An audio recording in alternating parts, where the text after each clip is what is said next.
you can't refuse. You picked your poison, boy, ain't nothing left to choose. Now, you can't get enough. Welcome in, everybody, to the In Off the Bench podcast. My name is Jim Cross. I'm all alone tonight. There is no Daniel Ball. There's no Ava Garza. There's no even Mike Hughes tonight, but that's all right because you saw the video and you know what time it is. It's time for regionals. It's time for gymnastics to really take it to the next level. And we're going to be talking to an elite gymnast. We've already gotten her story, but we're going to talk about the next chapter. We're going to talk about the upcoming regional meet and where they're at and what they're doing. But before we do, got to plug the sponsors. Chinook Seedery, 8 flavors, mild to wild, the best sunflower seeds in the game. Less salt, no sandpaper tongue. Jesus One Apparel, John 16:33, empowering young men and women to be bold in their faith. And then, of course, Old Dominic Distillery in the heart of downtown Memphis. But Ella, I feel like it was just yesterday I saw you, but I know it was like a few months now. How are you doing? I'm doing well. It's getting a little real that I'm almost done with my last year, but other than that, it's been going pretty well. Yeah, I mean, what a ride that you've been on. I feel blessed that we've been able to be a part of the journey the last couple of years and just see the continued growth and the hard work and effort you've put in and, be able to make the transition from one school to the other. And that's kind of right where I want to start. You spend 4 years at Cal, make the transition to Clemson. Just how hard was that for you? Honestly, the transition to Clemson wasn't too bad. Obviously, it's like a completely different place. But I mean, I'm used to being away from home. I'm used to, you know, traveling a lot. And honestly, it was like a fresh start for me. So I didn't find it so difficult. And the life in the South is great, I will say. Well, I got to obviously visit you, saw the campus, loved it. Go to the meet. Y'all have an amazing arena, a great fan base. So I know that part of the transition obviously was great. Going somewhere like Clemson where everything is that nice and you are so well taken care of. But I go there and I talk to your dad and he tells me he's like she loves it here. This is an amazing place. Did they just welcome you in with open arms? Is it everything you hope to be? Yeah, as soon as I stepped on campus, I moved down there in July so I could get a little bit ahead of things before the school year started. But yeah, like as soon as I got there, people were, asking to help me move stuff, taking me around campus, showing me what they do and where to go and what to do around Clemson and where to eat and all the things. So yeah, it was a pretty smooth transition and they did very much welcome me with open arms, and the staff and my teammates have been amazing. Yeah, and obviously for those who don't know, you went there with your head coach and the assistant coach. Is they're married, correct? I don't want to Yes. misspoke. Yeah. They're co-head coaches, Right. married. Okay. And so Yes. you went with them. So that's an amazing story within itself. They're revamping a program that wanted to help get it to the max potential, and that's something that you have been able to help them do, and that they've been able to do this season. But I do want to go back to that first meet. One of the things I didn't know until I got there was you were only performing in a couple events because you were coming off injury. How hard was it for you though at the start of the season? Battling back from that injury, not being able to compete in the all around. Yeah, it was a little tough, honestly. It's not obviously ideal. Um, right when we got back from Christmas break, I started having Achilles pain, and in gymnastics, that's never a good sign. It's never something to be played with or messed with or pushed through. So I was obviously more concerned about, my well-being and my ability to do gymnastics. And so I thought it was best that I just take some time off and not push it too far and not risk getting even more injured. It ended up just being a strain in my calf, so that was very, you know, it eased my mind a little more because I knew that like what exactly was wrong, but then I could get a timeline and go from there.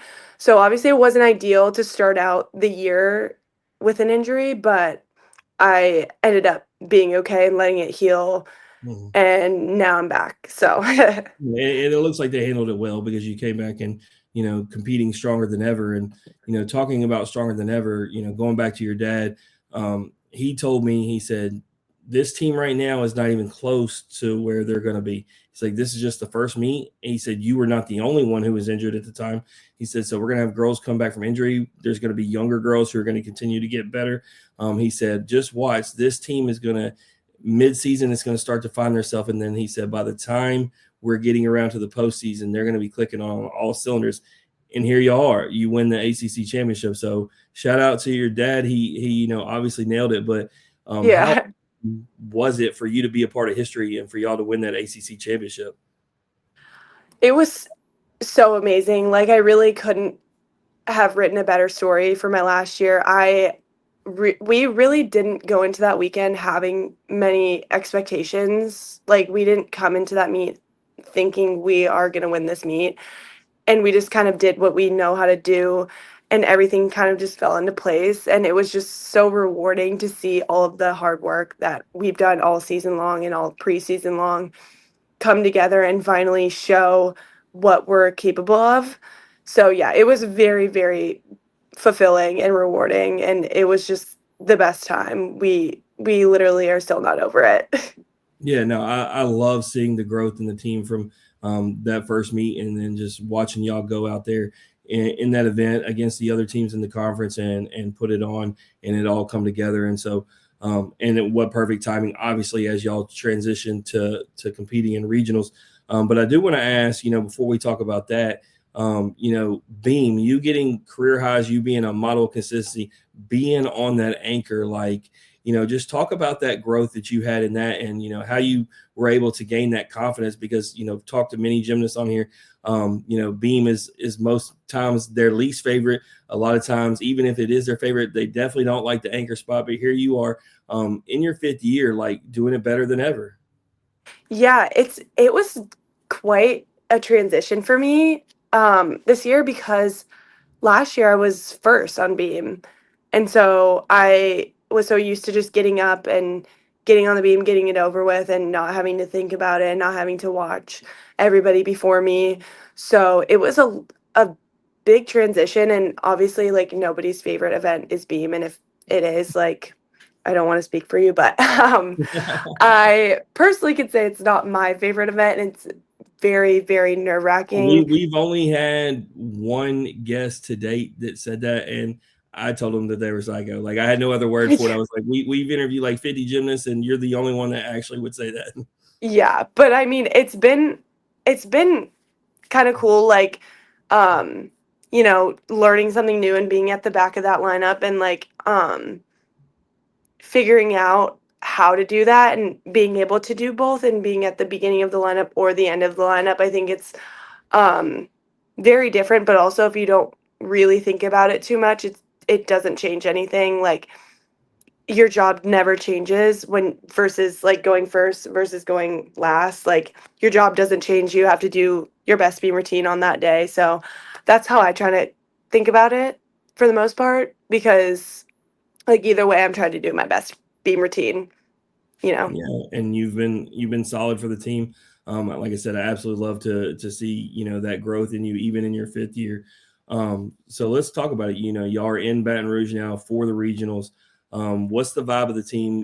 What's the message from the coaches, and even from you, who's had the experience of making it, to Fort Worth and being right there, so what it takes to get there.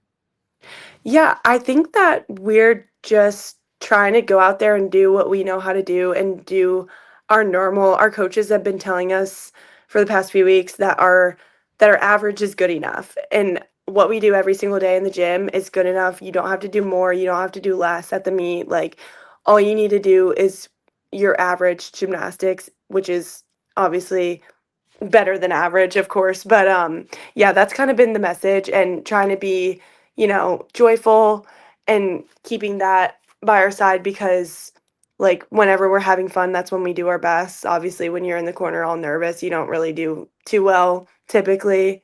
At least I can speak for me. But yeah, that's kind of the vibe that we're going in with, just having fun and keeping it light while also just doing our normal gymnastics that we do every day.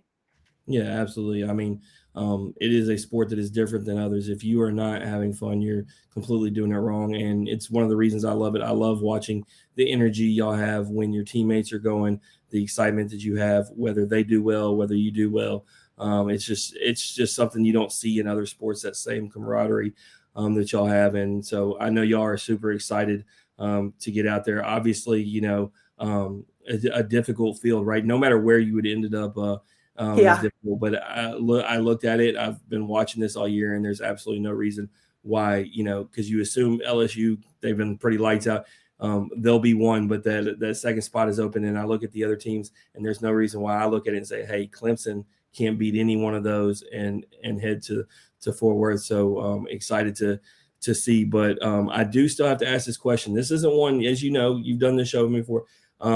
The leotards, I try to stay in my lane, right? Like I do have an opinion, but fashion isn't my thing. But Ava loves it. She talks baseball uniforms with the guys, Yeah. football uniforms, and of course gymnastics. So she wanted me to still talk it with you, find out, because she said y'all's Leos are just beautiful, and I know from being there in person and seeing them that they are. I love the the craftsmanship that is put into what y'all wear to be on display. So I made a little graphic. It was a little 3-second video. Oh. Got you in a little bit of everything. Couldn't fit Yeah. everything, but Yeah. is your favorite in those, or what is your favorite? Like, talk to me. What's the best one for you? Yeah, I think it's in there. I think my favorite is the purple one that we wore at ACC's.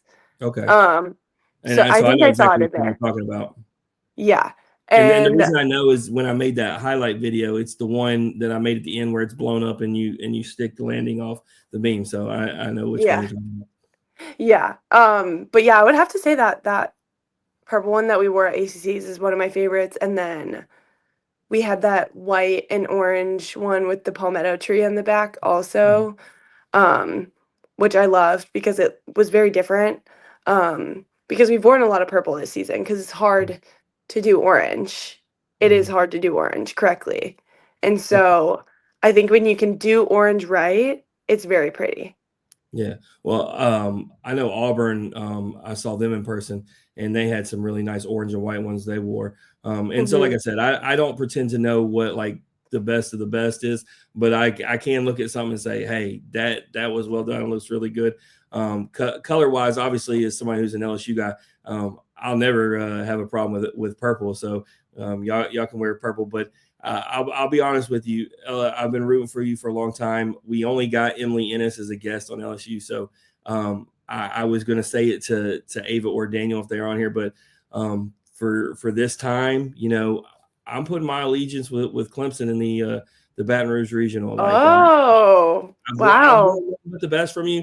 It used to be we had like 5 or 6 guests on there. It's 1v1, right? And I love I Emily and all, know. but I've been a fan of Ella longer, so it's just the way it is. Yeah. I I appreciate that. That's amazing. Thank you.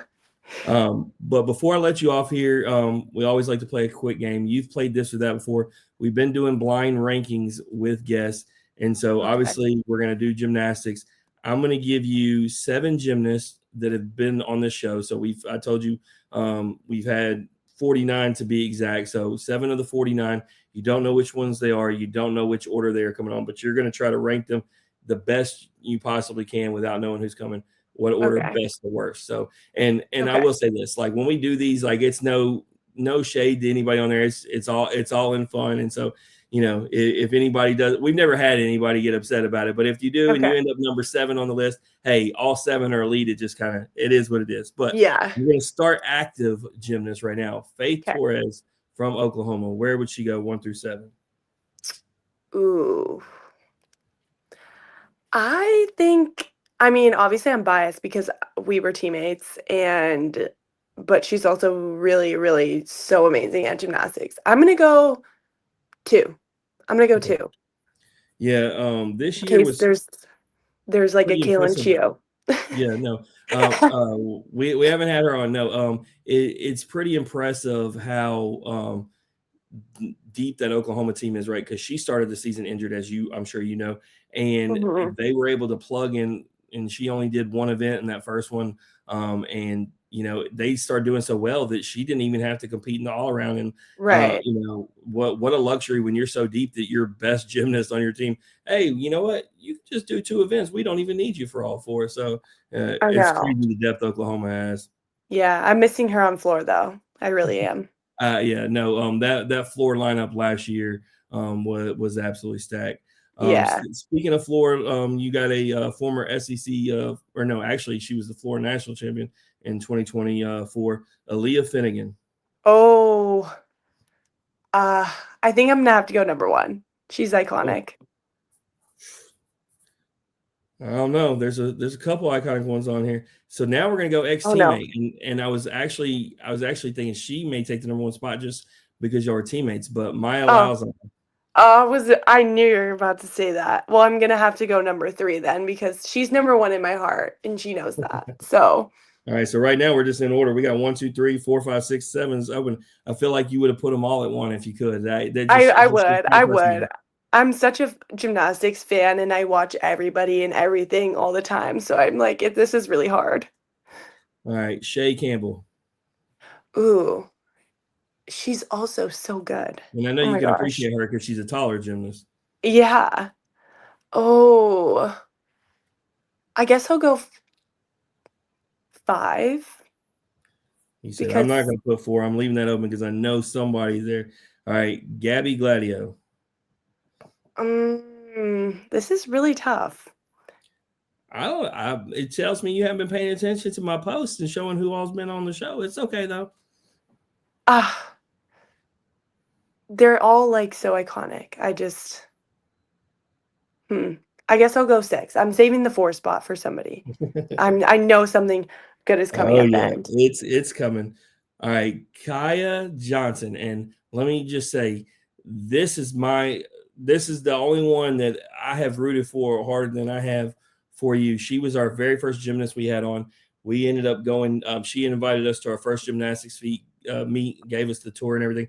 My kids even love her to death. My wife even Oh, paid for her. So Kaya is was number 1 to us, but that's not your ranking. So for you, 4 or 7? I'm gonna have to go 4. She's Ooh, also number 1, tied. you're not gonna believe who you got at the 7th spot. Oh no, is it Haley Bryant?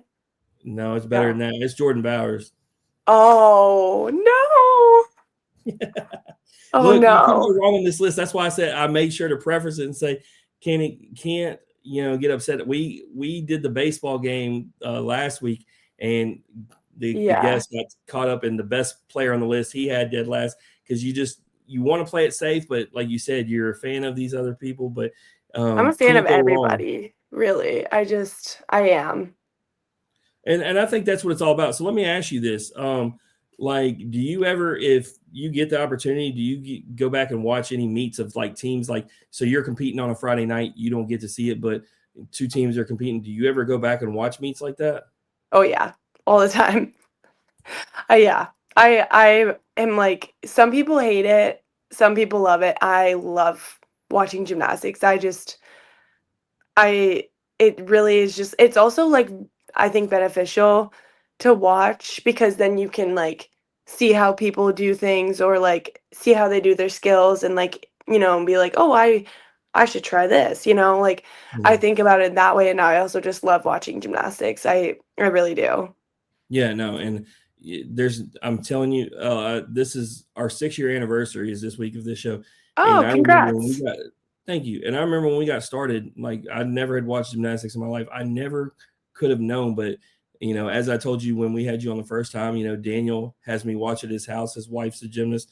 His daughter's a aspiring gymnast at the time. She's only like 2 or 3, but now she's fully into that world. At I want to say Oh, she's like 9 years old, and so like it kind of stepped into mine, but then it was meeting Kaya like I told you, and then I start going. But I tell people all the time who they kind of give me that look like, and I've had this talk with your dad, like they're like grown men watching gymnastics like as if we're like doing something wrong. It's like those girls do athletic things and amazing things that you could never dream of. Like I got up on that beam and just tried to walk across it, and I had a respect level that was just different as somebody who was an athlete in different sports. And I said, you know what, and that's why when you said they'd be crazy to be their favorite event, being good at that is, to me, the hardest thing that you can come up with in sports. It's just, I mean, when I told people it is literally the width of a cell phone, I was like, that's not a joke. Like, that thing is crazy.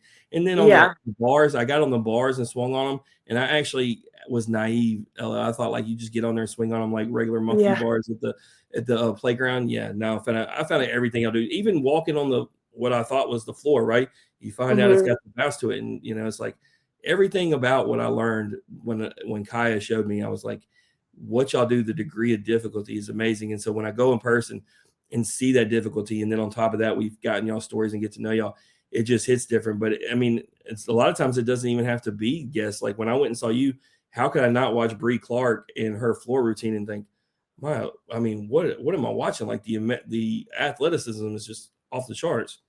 Yeah, it really is such a special sport. It's like obviously I'm biased, but like I think it's the best sport to watch because like, not to say that I can do these things, but like a lot of people, anybody can really learn how to like hit a baseball with a bat. Anybody can learn how to shoot a basket. Like, but you can't, some people just cannot flip. Like they can't, Mhm. like most people cannot flip. So I think that's what makes it so special and so fun to watch is like that you are like, oh my gosh, I could never do that. And that's so cool.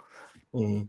As a But matter of fact, I think 90% of the gymnasts who came on here, were homeschooled because of the amount of time it took to train, right? Like other sports don't require that for you, which just tells you how hard it is, difficult the time. And so y'all literally have to make it y'all's world. And so oh like I yeah. said, I have the appreciation for it. But I'm excited to watch y'all go into Baton Rouge. Like I said, take on LSU. You brought up Chio. Like, I mean, they're a special team, but all it takes is for everything to click for y'all and everything go right, and end up finding yourself at the top of that list. So wish you nothing but the best of luck. And as always, after it's done, if you ever need anything from us, let us know. Thank you so much. Thanks for having me. Absolutely, always. That's Ella Cesario, everybody. You can go check out her original story. We have it on the In Off the Bench YouTube, or just appreciate you following Clemson Gymnastics. Gymnastics as a whole, as she said, it's just an amazing sport. So if you like hearing her story or the other stories of gymnasts, just check it out on In Off the Bench YouTube, as well as Spotify and all other audio outlets. Check us out on Facebook, Instagram, Twitter, all those good things. We'll see everybody next week. Remember, in the meantime, strong body, sharp minds, grit and grind all the time. We are out.